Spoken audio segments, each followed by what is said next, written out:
নবীকে আমার মতো যারা বলবে, আমি বলি আমার মাকে গালি দাও, আমি প্রতিবাদ করব না। আমার বাবাকে গালি দাও, আমি চুপ করে থাকবো।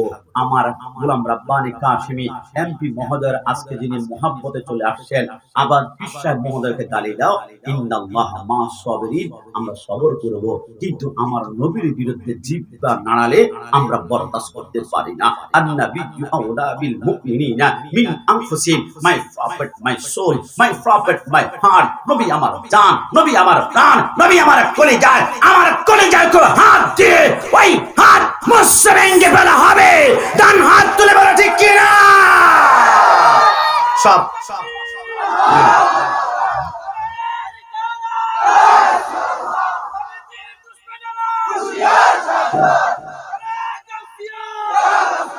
আমার ভাইয়ারা, আমার নবীর বিরুদ্ধে কথা বললে আমি হয়তো বা গর্জন দিলে আপনি বলবেন কি বক্তাংশ ভাই, বুঝলাম না। বাতিলের বিরুদ্ধে সবসময় গর্জন দেয়, তর্জন দিচ্ছে, কিন্তু আমি যতটুকু গর্জন দিব আমার আল্লাহ তার থেকে কোটি গুণ বড় আর গর্জন দিয়ে বলেছেন, রতুল্লিন বাদা যালিকা জানিম। যারা নবীর বিরুদ্ধে কথা বলবে এদের বংশের ভিতরে এদের জন্মতে অবৈধতার গান হয়েছে, কিন্তু রাসূলুল্লাহর বংশে যারা পরিমাণ অবৈধতার গান কোনোদিন লাগাতে পারবে না।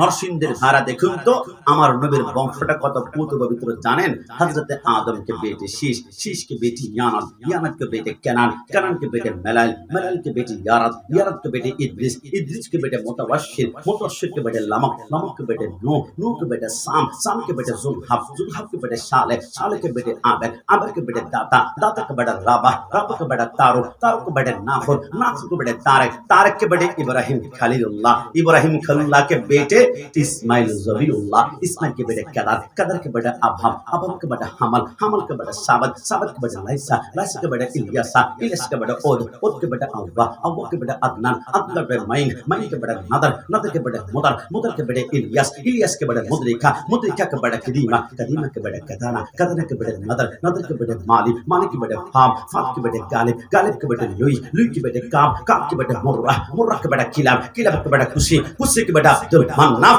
अब्दुल मन्नाफ के बेटे हाशिम, हाशिम के बेटे अब्दुल मुत्तलिब, अब्दुल मुत्तलिब के बेटे अब्दुल्लाह, अब्दुल्लाह के बेटे मुहम्मद रसूलुल्लाह सल्लल्लाहु अलैहि वसल्लम। দুই হাত তুলে একবার বলি ইয়া রাসূলুল্লাহ। এই জন্য আমরা বলেছি ওই নবীর বংশে যাররা পরিমাণ সারা জীবন চেষ্টা করলো নবীর শান কোনোদিন যাররা পরিমাণ কমানো যাবে না? জবান খুলে বলেন যাবে। আমি কিছুদিন পূর্বে যমুনা সেতু, বর্তমান নাম হচ্ছে বঙ্গবন্ধু সেতু, পার হওয়ার পরে একটা জেলা আছে সিরাজগঞ্জ জেলা, নাম হচ্ছে উল্লাপাড়া থানা। আমি যখন প্রোগ্রামে গিয়েছিলাম মধ্যখান থেকে একজন যুবক দাঁড়িয়ে বলে, হুজুর কষ্ট নেবেন না, আপনারা মাঝে মাঝে দেখি রাসূলের শান আহলে সুন্নাত ওয়াল জামাত সুন্নি যারা নবীর শান বলতে বলতে মাঝে মাঝে মনে হয় আল্লাহর উপরে উঠাই ফেলবে। তুমি বলি নাউজুবিল্লাহ, আল্লাহর কি উপর আছে? আল্লাহর কি নিচ আছে, ডান আছে, বাম আছে? দেখো তোমার কোনো দোষ নাই, তোমার আশেপাশের আলেম ওলামা নবীর প্রেমের কথা তোমাকে কোনোদিন শোনায় নাই। তুমি কি শুনো নাই বাংলা ভাই আর শায়েখ আব্দুর রহমানের কথা 64 জেলায় একসাথে বোমা হামলা করেছিল? আমি অনেক চিন্তা করলাম, কিরে বাংলা ভাই আব্দুর রহমানের মুখে দাঁড়িয়ে আছে, মাথায় টুপি আছে, গায়ে পাঞ্জাবি আছে, সুন্নতের কোনো অভাব নাই, কিন্তু বোমা হামলা করলো কেন? মানুষকে রক্তাক্ত করা রাসূলের আদর্শ তো করতে পারে না, কেন তারা মানুষ মারলো, কেন তারা বোমা হামলা করলো?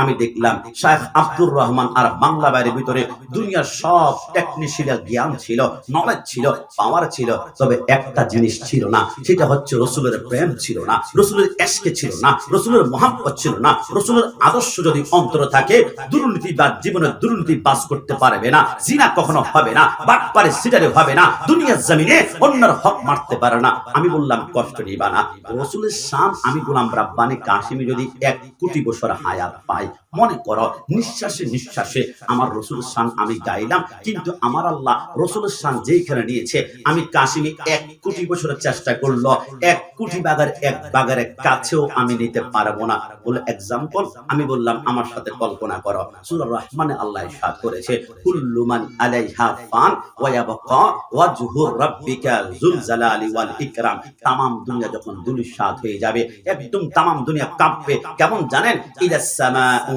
ফাতারাত ওয়া ইদাল কাওয়াকিবু তাসারাত ওয়া ইদাল বিহারু ফুজ্জিরাত। আসমানগুলা ভেঙে তছনছ হবে। আর সূর্য থেকে 13 লক্ষ গুণ বড় হচ্ছে এক একটি তারকা। তারকাগুলা জমিনের মধ্যে যখন পড়বে, গোটা জমিনটা তামা হয়ে যাবে। রাঙ্গামাটি, খাগড়াছড়ি, বান্দরবন, এভারেস্টের পাহাড়গুলা দেখলে চিন্তা করি, এত বড় পাহাড় জানি কিয়ামতের ময়দানে কি হবে।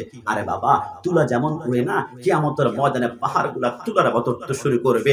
এখন তো সাইক্লোন সিডার হলে আমরা দেখি বঙ্গোপসাগর, কক্সবাজার, থাইল্যান্ডে নদীর নিচ থেকে পানি বুদবুদ করে ওঠে। কিয়ামতের ময়দানে পানির নিচ থেকে সেইখানে পানি উঠবে না, শুধু আগুনের লাভা বের হবে। ওয়া ইদাল কুবুরু বুসিরাত, মানুষগুলা পতঙ্গের মতো দৌড়াদৌড়ি করবে। উলুঙ্গা উলুঙ্গা উলুঙ্গা, একজনের পরনে কোনো কাপড় থাকবে না, কিন্তু কারো লজ্জাস্থানের দিকে তাকানোর একজনে অন্যজনের যাররা পরিমাণ সাহস করতে পারবে না। সবাই নাফসি নাফসি নাফসি নাফসি। আমার আল্লাহ দ্বিতীয় সিংহে ফুৎকার দিলে বলবে, আজরাইল, তামাম দুনিয়া তো সব শেষ রে আজরাইল, আর কে আছে? আজরাইল বলবে, আল্লাহ, আসমান জমিন আরশ কুরসি লৌহ কলম কিচ্ছু নাই, কিচ্ছু নাই। আমার আল্লাহ বলে, তারপরও বলো না কে আছে? আজরাইল বলে, আল্লাহ, আপনি আছেন আর আমি আজরাইল আছি। আমার আল্লাহ বলে, কি রে আজরাইল, কেউ যেহেতু নাই তাহলে তুমি থাকবা কেন? মুথিয়া আজরাইল, সারা জীবন মা থেকে সন্তান নিয়েছ, সন্তান থেকে মা নিয়েছ, স্বামী থেকে স্ত্রী নিয়েছ, স্ত্রী থেকে স্বামী নিয়েছ। আজরাইল, এই মুহূর্তে তোমার নিজের রূহটা তোমাকে নিজে কবজ করতে হবে। আজরাইল যখন নিজের রূহটা নিজে কবজ করা শুরু করবে, কসম খোদার মাদারাজ নবুয়তের মধ্যে লেখে, আজরাইল রূহটা কবজ করার সময় এত জোরে একটা চিৎকার মারবে, গোটা জমিনটা 3 বার থরথর থরথর থরথর করে কাঁপবে। আমার আল্লাহ বলে, কি রে আজরাইল, কি হয়েছে, চিৎকার করলে কেন? আল্লাহ, মওতের কষ্ট যে এত, যদি আমি জানতাম মানুষের রূহ কবজ করার দায়িত্ব কোনোদিন হাতে নিতাম না গো আল্লাহ, নিতাম না গো আল্লাহ, নিতাম না গো আল্লাহ। আজরাইল কেমন রে? আজরাইল বলে, আল্লাহ, একটা ছাগলকে 2টা পা উপরের দিকে বেঁধে যদি চামড়াটা টেনে টেনে ছিঁড়ে ফেলা হয়, যেমন কষ্ট হবে, তার থেকে 700 গুণ বেশি কষ্ট হচ্ছে সাকরাত মওতের কষ্ট। আজরাইল যখন মৃত্যুবরণ করবে, দ্বিতীয় সিংহায় ফুৎকার দেওয়ার পরে বিশ্বাস করেন কিচ্ছু থাকবে না, শুধু ইল্লাল্লাহ, শুধু ইল্লাল্লাহ, শুধু ইল্লাল্লাহ। আল্লাহ, আপনি ছাড়া কেউ নাই। আমার আল্লাহ বলে, না, দ্বিতীয় সিংহায় ফুৎকার দিলে কেউ থাকবে না। আল্লাহ, কেউ যখন থাকবে না, তাহলে কি আপনার জিকির এখন বন্ধ? আমার আল্লাহ বলে, হ্যাঁ, দ্বিতীয় সিংহায় ফুৎকার দিলে কেউ যখন থাকবে না, আমার জিকির বন্ধ, আমার জিকির বন্ধ।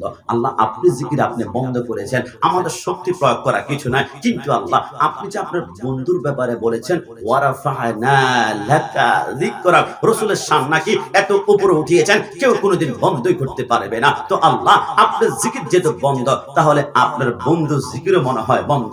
আমার আল্লাহ বলে, খবরদার, জিহ্বা টেনে ছিঁড়ে ফেলা হবে। আমার জিকির বন্ধ হয়েছে, কিন্তু আমার বন্ধু জিকির বন্ধ হবে না। আমার জিকির বন্ধ হয়েছে, বন্ধু জিকির বন্ধ করতে দিব না। আমার জিকির বন্ধ হয়েছে, আমার বন্ধু জিকির চলবে। আল্লাহ, বুঝলাম না, আপনার জিকির করার জন্য কেউ নাই, তো আপনার বন্ধু জিকির কে করবে? আমার আল্লাহ বলে, আমি না কোরআনে বারবার বলেছিলাম, সাল্লু আলাইহি ওয়া সাল্লিমু তাসলিমা, সাল্লু আলাইহি ওয়া সাল্লিমু তাসলিমা। ওই মুহূর্তে আমার জিকির করার জন্য কেউ থাকবে না, কিন্তু আমার বন্ধুর উপরে দুরূদ সালাম প্রেরণ করার জন্য আমি স্বয়ং আল্লাহ থাকবো। জোরে বলে সুবহান। যুবক ভাই, আজকে একটা কথা শুনিয়ে যাই, ইয়াবা বলো, ফেন্সি বলো, ড্যান্ডি বলো, কুকন বলো, গাঁজা বলো, দুনিয়ার যে কোনো নেশা তোমাকে জাহান্নামে নিবে, এতে কোনো সন্দেহ নাই। কিন্তু আজকে থেকে একটা কথা মনে রাখবেন, এক প্রকার নেশা আছে, যে নেশা করলে আপনাকে 100% আল্লাহ জান্নাতের চৌকাঠে পৌঁছাবেন। আপনি বলবেন, হুজুর, নেশা করলে জান্নাতে যাওয়া যায়? আরে হ্যাঁ, এটা কোন নেশা জানেন? আল্লাহর হাবিব বলেছে, শাফুন নেশাই ফি ইবাদাতিল্লাহি তাআলা ওয়া মুহাব্বাতি রাসূলিল্লাহ। এটা হচ্ছে আল্লাহর ইবাদতের নেশা, রাসূলের মুহাব্বতের নেশা। এটা জামানে খুলে বলে সুবহানাল্লাহ। এই নেশা আমরা মত্ত হব, আর আমরা আমাদের আকীদা, বিশ্বাস থাকবে, রাসূলের সুন্নাত আমাদের জীবনের লেবাস বানাবো। বিশ্বাস করেন, নিজে যদি সুন্নি হিসেবে দাবি করেন, আশিক রাসূল দাবি করেন, তাহলে মনে রাখবেন রাসূলের প্রতিটা সুন্নাত আমাদের জীবনের লেবাস বানাতে হবে। আপনি বিশ্বাস করবেন, মৃত্যুর পরে আপনি নিঃশ্বাসটা বন্ধ হলে আপনার শরীরে যদি 1 লক্ষ সুন্নাত থাকে, এক একটা খুলে ফেলা হবে। আপনার পকেটে মেসওয়াক খুলে ফেলা হবে, আপনার ডান পকেটে আতর খুলে ফেলা হবে। আল্লাহর শপথ, সব খুলে ফেলল। মৃত্যুর পরে কবরে যাওয়ার সময় একটা সুন্নাত কোন বাপের বেটা খুলতে পারবে না, জুদা করতে পারবে না, আলাদা করতে পারবে না। এটা হয়তো সুন্নতের দাঁড়ি। একটু জবান খুলে বলে সুবহান।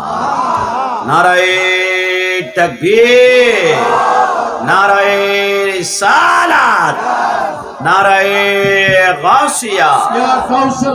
হযরতুল আল্লামা মুকাররম বারি মাদ্দাজুল্লাহ আলী সাহেব জিন্দাবাদ, প্রধান আকর্ষণ মহোদয়ের আগমন, শুভেচ্ছা স্বাগত। নারায়ে তাকবীর। আল্লাহু আকবার। প্রধান বক্তার আগমন।